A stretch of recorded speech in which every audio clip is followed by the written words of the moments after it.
My name is Lindsay Mitchell. I served in the Canadian Forces, still serving technically, but I went to Afghanistan in 2009, October 4th, 2009 to May 13th, 2010.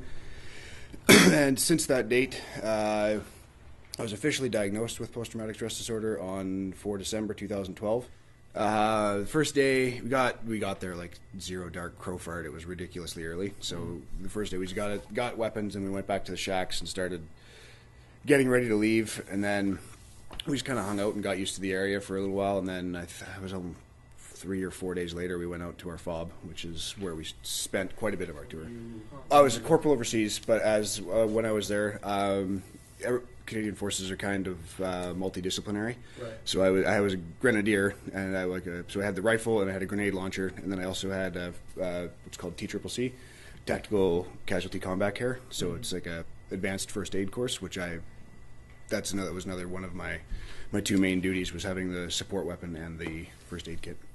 3 of my best friends, we all have 4 maple leaf tattoos. We all deployed on the same tour to Task Force 309. Graydon Gamble, Nick Crichton, and Garrett Morgan, and all 4 of us went on the same tour, different elements, but same tour. Mm-hmm. And 2 of us have come back officially diagnosed with PTSD, myself and one other. Occasional flashbacks, intrusive thoughts, avoidance, extreme what's the word I'm looking, safety, safety paranoia, or safety anxiety, sorry. Startle response was huge. I couldn't go into crowds. I couldn't go, I didn't enjoy really anything that involved more than me and a couple other people, because I didn't like having too many people that I couldn't see. I don't know, the list goes on. A lot of the problem with guys with PTSD is there's a huge stigma attached to it, and nobody ever wants to come forward. So I don't know. I don't know. It's because I don't give a shit anymore. If somebody wants to call me a coward or whatever, they can say it to my face and I'll knock their teeth in. I'm not really concerned about that anymore.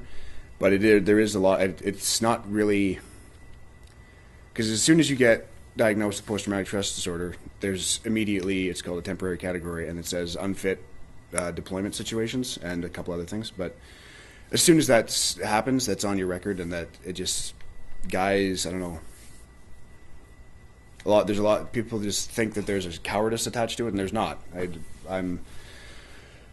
It's just that there's that image of there's a stigma attached to this, and I don't want to have to deal with that. I'm a big, strong army guy. My personal PTSD, I don't think it's what I've reacted to is not nearly as severe as what other guys have reacted to, and not everybody who comes back gets PTSD. It's not like everybody has it, but some guys do, and it's a lot of guys, or some guys, it doesn't go away. Yeah, I'm 24 now, but I know a lot of guys. I was 19 when I deployed. 18-year-old, a bunch of 18-year-olds in my fucking platoon. There's 18, 19, 20-year-olds. Their brain hasn't developed properly yet. They don't know how to fucking process that kind of trauma and savagery. It just doesn't work. So, I don't know.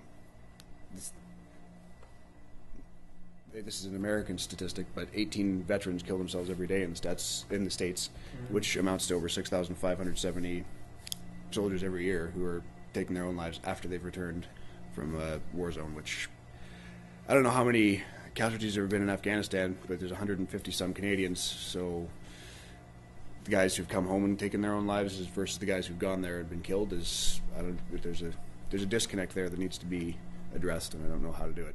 I know guys from my tour who have killed themselves because they couldn't handle it anymore for whatever reason. Obviously, it's there's lots of guys out there who are struggling, and if lots of guys think it can only be me, I'm the only one that's dealing with this, and it's not true.